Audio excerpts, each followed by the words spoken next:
Bismillahirrahmanirrahim. Assalamualaikum warahmatullahi wabarakatuh. Perkenalkan, nama saya Putri Krimajen Farisa. Pada kesempatan kali ini saya akan membahas tentang pengelolaan manajemen risiko operasional di perbankan syariah. Baik, yang pertama-tama, apa sih risiko operasional itu? Risiko operasional merupakan suatu kejadian potensial baik yang dapat diperkirakan maupun tidak dapat diperkirakan, yang berdampak negatif terhadap pendapatan dan permodalan bank. Dan risiko operasional terkait dengan aktivitas fungsional bank seperti pengkreditan, treasury dan investasi, operasional dan jasa, pembiayaan perdagangan, pendanaan dan instrumen hutang, serta teknologi sistem informasi dan sistem informasi manajemen. Sedangkan menurut Basel II, peristiwa risiko operasional terdiri dari risiko proses internal, risiko manusia, risiko sistem, risiko eksternal, dan yang terakhir risiko hukum. Nah, apa aja sih penyebab tingkat pertumbuhan risiko operasional? Yang pertama ada otomatisasi, yang kedua ada ketergantungan pada teknologi, yang ketiga ada outsourcing, yang keempat ada terorisme, lalu yang kelima ada globalisasi, yang keenam ada insentif dan perdagangan, yang ketujuh ada volume dan nilai transaksi, dan yang terakhir ada proses perkara. Lalu kita akan membahas lebih lanjut mengenai internal process risk. Apa sih internal process risk? Internal process risk merupakan risiko yang terkait dengan kegagalan dari suatu proses bank atau prosedur dengan kategori yang pertama ada kesalahan, ketidaklengkapan, dan ketidaktepatan dokumentasi. Yang kedua ada kurangnya pengawasan. Yang ketiga ada kesalahan pemasaran. Lalu yang keempat ada kesalahan penjualan. Yang kelima ada praktek pencucian uang. Lalu ada kesalahan atau ketidaktepatan pelaporan. Ada proses yang tidak sesuai dengan regulasi. Dan yang terakhir ada kesalahan transaksi.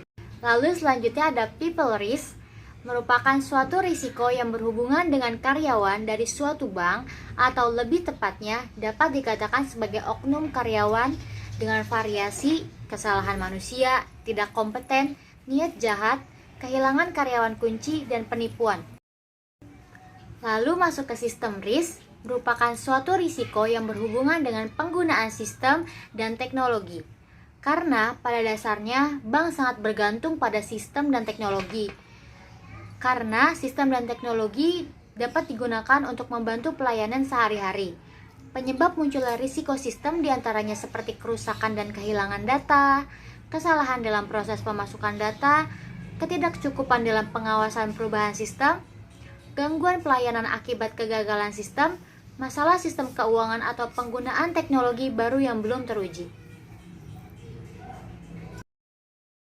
Lalu masuk ke external risk, merupakan risiko yang berhubungan dengan peristiwa yang terjadi dan berada di luar kekuasaan bank, seperti bencana alam, terorisme, pemogokan massal, unjuk rasa atau kerusuhan, resesi dan krisis ekonomi, serta krisis politik dan sengketa antar negara dan peperangan. Lalu masuk ke materi berikutnya, yaitu sasaran pengelolaan risiko operasional. Yang pertama, penggunaan modal secara efisien untuk mengoptimalkan pendapatan risk-return trade-off bagi bank. Lalu yang kedua, memberikan keputusan kepada para pihak yang berkepentingan atau satisfy stakeholders. Lalu yang ketiga, ada mematuhi ketentuan peraturan-peraturan yang berlaku dan perwujud tanggung-jawaban pengurus perusahaan. Bagaimana sih mengidentifikasi risiko operasional? Identifikasi risiko operasional merupakan kajian dan analisis terhadap berbagai faktor penyebab timbulnya risiko operasional yang melekat pada seluruh aktivitas fungsional, produk, proses, dan sistem informasi, baik disebabkan oleh faktor internal maupun eksternal yang berpotensi berdampak negatif terhadap pencapaian sasaran bank.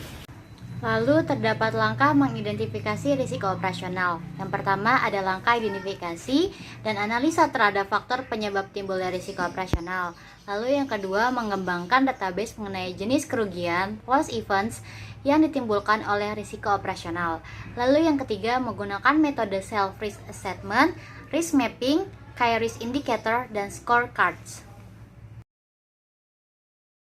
Sekian presentasi yang bisa saya sampaikan, kurang lebihnya mohon dimaafkan. Wassalamualaikum warahmatullahi wabarakatuh.